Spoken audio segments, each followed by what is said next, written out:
राम राम दोस्तों, आप सबको मेरे YouTube channel career GK smart में स्वागत है। तो आज हम एक पॉलिटी के बहुत ही बेहतरीन चैप्टर जो जिसका नाम है राष्ट्रपति, उस राष्ट्रपति से संबंधित जो भी आर्टिकल होगा, जो भी इंपॉर्टेंट होगा हमारे जो परीक्षा में आते हैं, उस सब हम बस 10 मिनट में इसको कवर कर लेंगे। ठीक है, आप मेरे वीडियो में बने रहिएगा। देखिए, तो यहाँ पे लिखे हैं आर्टिकल 52। ठीक है, पहला जानते हैं कि आर्टिकल 52 में क्या है। आर्टिकल 52 में कहा गया है कि राष्ट्रपति का मतलब कोई पद होगा, मतलब इंडिया में राष्ट्रपति का जो पद होगा, ऐसे पद के बारे में आर्टिकल 52 में दिया है। ठीक है, 52 में तो आपको पता हो गया कि आर्टिकल 52 में क्या दिया, राष्ट्रपति के पद के बारे में दिया है। जो आर्टिकल 53 लिखे हैं, 53, इसमें दिया है शक्ति के बारे में। जो राष्ट्रपति होता है, कार्यपालिका क्या होता है, इसमें जो शक्ति का प्रमुख शक्ति होता है, चाहे राष्ट्रपति शक्ति के बारे में दिया है, चाहे एक कार्यपालिका क्या होता है, प्रमुख होता है, इसके बारे में दिया है 53 में। मतलब आपको पता हो गया 52 में पद के बारे में दिया है कि राष्ट्रपति कोई पद होगा, और 53 में दिया है राष्ट्रपति के शक्ति के बारे में दिया है। देखिए 54 है, आर्टिकल 54, आर्टिकल 54, इस आर्टिकल 54 में दिया है कि राष्ट्रपति के चुनाव के लिए, राष्ट्रपति के चुनाव के लिए एक निर्वाचक मंडल होगा। क्या होगा भाई, एक निर्वाचक मंडल होगा। तो आर्टिकल 54 में दिया है कि राष्ट्रपति जो चुनाव होगा उसके लिए एक निर्वाचक मंडल गठन होगा। तो निर्वाचक मंडल के बारे में दिया आर्टिकल 54 में। और जो 55 है, 55, इस 55 में दिया है, 55 में दिया है कि राष्ट्रपति को कौन लोग चूज करेंगे, कौन लोग नियुक्त करेंगे, कौन लोग चुनेंगे, संसद। कौन चुनेंगे, संसद। मतलब 52 में पद के बारे में दिया है, 53 में राष्ट्रपति शक्ति के बारे में दिया है, 54 में दिया है कि राष्ट्रपति के चुनाव के लिए एक निर्वाचक मंडल होगा, और 55 में दिया है कि राष्ट्रपति को कौन चुन करेंगे, चुनेंगे, संसद लोग चुनेंगे। मतलब इनको जो चुनाव में भाग लेंगे वो सब संसद लोग भाग लेंगे। आर्टिकल 56 में दिया है राष्ट्रपति के कार्यकाल के बारे में। राष्ट्रपति का जो कार्यकाल है, कार्यकाल जो 5 वर्ष का होता है, कितने वर्ष का होता है भाई, 5 वर्ष का। राष्ट्रपति का कार्यकाल दिया है किसमें दिया है, 56 में दिया है, 56 में। हमको पता हो गया कि आर्टिकल 56 के अनुसार राष्ट्रपति 5 साल तक शासन कर सकता है। अब देखते हैं आर्टिकल 57। आर्टिकल 57 में बताया गया है कि पुनर्निर्वाचन के बारे में, पुनर्निर्वाचन के बारे में, पुनर्निर्वाचन, इसका मतलब क्या हुआ भाई, आर्टिकल 57 कहता है कि राष्ट्रपति का पुनर्निर्वाचन, इसका मतलब ये हुआ भाई कि एक व्यक्ति राष्ट्रपति 2 बार, 3 बार या कितना बार भी बन सकता है। ये इंडिया में राष्ट्रपति का प्रावधान है, मतलब इसे दोबारा चुनने का, तिबारा चुनने का ऐसे प्रावधान है, जिसमें सबसे पहली बार डॉक्टर राजेंद्र प्रसाद बने थे राष्ट्रपति, जो लगातार 2 बार बने थे। ठीक है, आपको पता हो गया। और फिर जैसे अमेरिका हो गया, अमेरिका में एक व्यक्ति मात्र 2 बार राष्ट्रपति बन सकते हैं, बट इंडिया में ऐसा आर्टिकल 57 कहता है कि ऐसा कोई सिस्टम नहीं है, एक आदमी चाहे जितना बार उतना बार राष्ट्रपति बन सकता है। तो पता होगा आपको 52 में पद के बारे में दिया है, 53 में शक्ति के बारे में दिया है, 54 में निर्वाचक मंडल होगा, 55 में संसद चुनेंगे इनको, और 56 में राष्ट्रपति का कार्यकाल होगा, 57 में ये दोबारा तिबारा बन सकते हैं, है ना। 58 या 58, इसमें दिया है राष्ट्रपति की योग्यता के बारे में। राष्ट्रपति की योग्यता के बारे में दिया है, प्लस में इनके वेतन के बारे में दिया है, और प्लस में इनके उम्र के बारे में दिया है। तो जो आर्टिकल 58 है बताता है कि राष्ट्रपति की योग्यता क्या होनी चाहिए, मतलब उनका उम्र 35 वर्ष होना चाहिए, और प्लस में इनका जो वेतन मिलेगा, वेतन 5 लाख, इसके बारे में दिया है। किसमें दिया भाई, आर्टिकल 58 में, आर्टिकल 58 में। ठीक है ना, आर्टिकल 58 में दिया है इसकी योग्यता के और वेतन के बारे में। अब जानते हैं आर्टिकल 59 क्या है। तो जो आर्टिकल 59 है, इसमें बताया गया है कि राष्ट्रपति संसद के किसी भी सदन का सदस्य नहीं होता है। मतलब संसद जो सदस्य होता है, लोकसभा, राज्यसभा, उसका एक खुद सदस्य क्या होता है, नहीं होता है, नहीं होता है। ठीक है ना, नहीं होता है। ठीक है, समझ गए आप कि 59 कहता है कि राष्ट्रपति संसद के किसी सदस्य नहीं होता है, ये कहता है 59 कहता है, क्योंकि राष्ट्रपति खुद एक क्या अपने अलग एक अंग होता है, संसद का अंग होता है। संसद के 3 अंग होते हैं, लोकसभा, राज्यसभा, और एक अकेला क्या होता है, राष्ट्रपति। तो आर्टिकल 59 कहता है एक किसी भी सदन सदस्य नहीं होता है। ठीक है, 60 में 100 से 60, तो 100 से क्या होता है भाई, शपथ, क्या है, शपथ।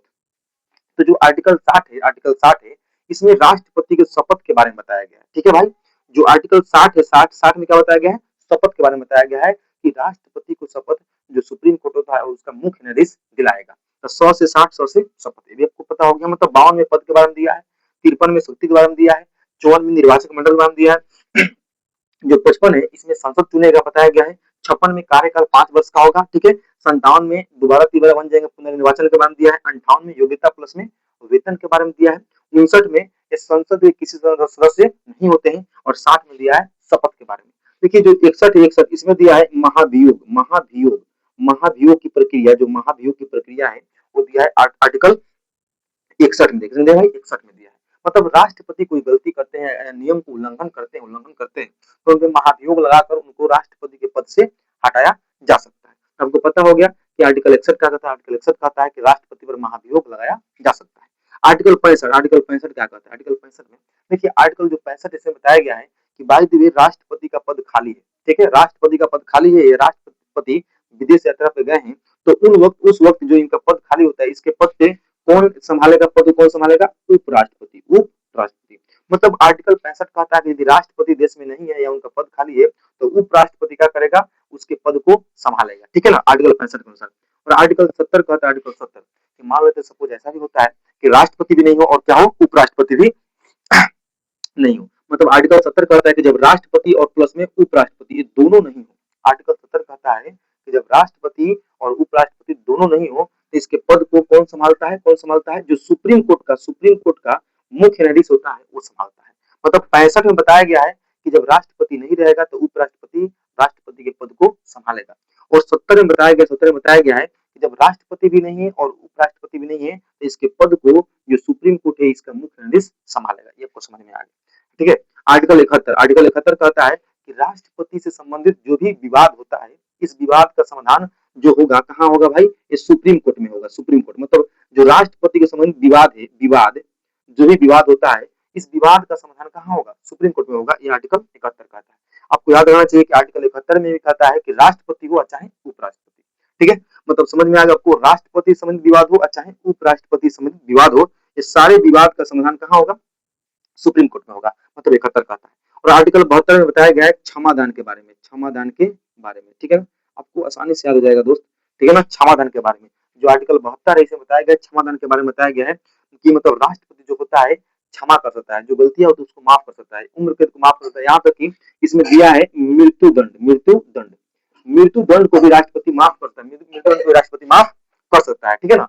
आपको पता होना चाहिए कि राष्ट्रपति क्षमादान में, क्षमा तो मतलब जो भी उम्र कैद हो गया है, जो भी होता है, सजा होता है, सजा को माफ कर सकता है, उसके साथ साथ ये मृत्यु दंड को भी माफ कर सकता है। आपको यही पता होना चाहिए कि आर्टिकल 72 में राष्ट्रपति क्षमादान करता है। और आर्टिकल 161 होता है, 161, इसमें जो राज्यपाल होता है वो भी क्षमादान करता है, मतलब क्षमा कर सकता है, गलतियों को माफ, सजा को घटा सकता है, ठीक है ना। तो आर्टिकल 72 में राष्ट्रपति माफ करता है और आर्टिकल 61 में राज्यपाल माफ करता है। अब यहाँ पे लिखे हैं आर्टिकल आर्टिकल 108, आर्टिकल 108, ठीक है ना। आर्टिकल 108 में क्या है भाई? तो आर्टिकल 108 कहता है कि कभी कभी कुछ ऐसी सिचुएशन आती है जिस वक्त लोकसभा और राज्यसभा को एक साथ बुलाना पड़ता है। तो आर्टिकल 108 कहता है कि राष्ट्रपति लोकसभा और राज्यसभा की संयुक्त बैठक क्या बोलता है भाई मेरे? इसमें संयुक्त बैठक राष्ट्रपति बुला सकता है।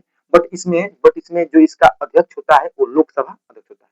मतलब आर्टिकल 161 कहता है कि राष्ट्रपति लोकसभा और राज्यसभा की संयुक्त बैठक बुला सकता है। कौन कहता है? आर्टिकल 108। जो आर्टिकल 123 है इसमें बताया गया अध्यादेश के बारे में, अध्यादेश मतलब आर्टिकल 123 कहता है कि राष्ट्रपति अध्यादेश जारी कर सकता है, ठीक है ना। जो अध्यादेश होता है, अध्यादेश कौन जारी करता है? राष्ट्रपति। आर्टिकल 123 के अनुसार राष्ट्रपति अध्यादेश जारी करता है। और एक होता है इसी में आर्टिकल क्या आता है? आर्टिकल 213। इसमें दो को उठाकर पहले कर देंगे, 213 हो जाएगा। और 213 के अनुसार राज्यपाल, कौन भाई? राज्यपाल अध्यादेश जारी करता है, ठीक है। तो आपको पता हो गया कि 123 के अनुसार राष्ट्रपति अध्यादेश जारी कर सकता है और आर्टिकल 213 के अनुसार राज्यपाल अध्यादेश जारी कर सकता है, ठीक है। और आता है आर्टिकल 143।